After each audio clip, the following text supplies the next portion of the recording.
Alors, la texture, je veux changer sa couleur. Ben, je ne vais pas l'attaquer directement parce que là, je vais pouvoir mettre entre les calques gris et la texture, je vais pouvoir aller mettre un calque de réglage qui ne va agir que sur la texture.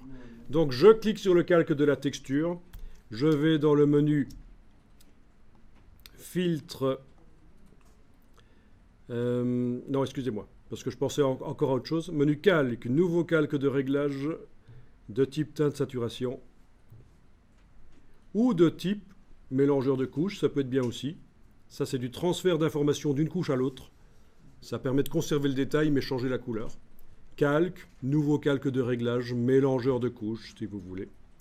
Enfin, d'une manière ou d'une autre, vous mettez un calque de réglage qui va modifier la couleur de la texture. Alors, le mélangeur de couches fonctionne comment?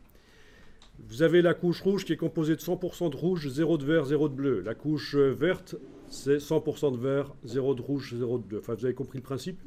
Vous pouvez dire que la couche rouge va être composée de 0 de rouge et de 100% de vert. À ce moment-là, vous avez le contenu de la couche verte qui a été copié dans la couche rouge.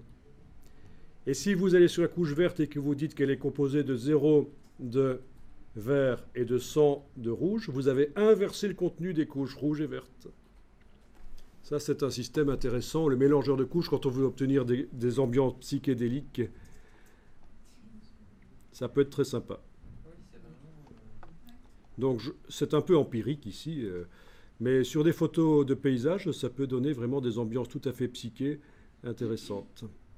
Là, j'y vais un peu comme ça pour tester. Voilà. Bon, j'aurais pu utiliser teinte saturation, mais le réglage de courbe.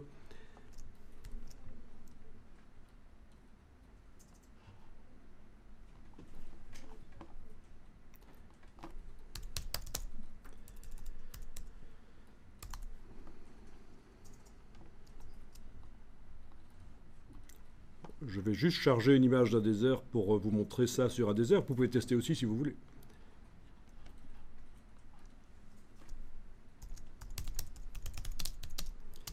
Et alors, ça se fait depuis très longtemps, ce genre de choses.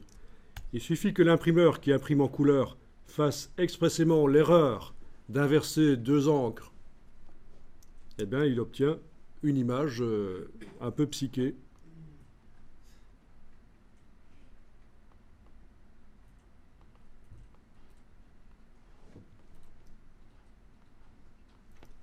Donc voilà par exemple calque, nouveau calque de réglage, mélangeur de couches, OK.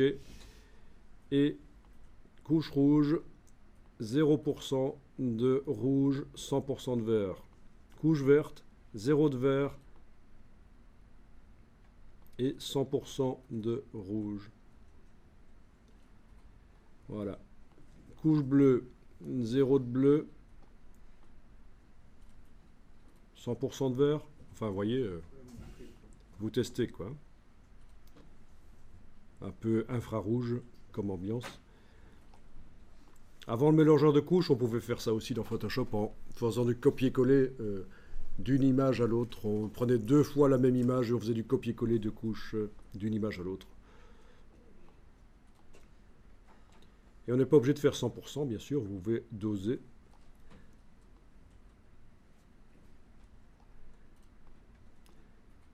L'astuce, c'est qu'une fois que vous avez obtenu une image qui vous plaît, je vous conseille de faire ceci. Dupliquer le calque, enlever l'œil en face du calque d'avant et continuer le boulot sur le duplicata.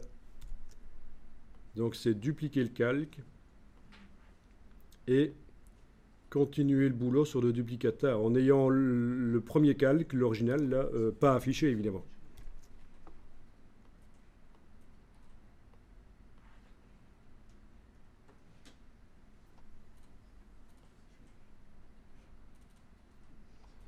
Voilà, dupliquer le calque, enlever l'œil en face et continuer la recherche.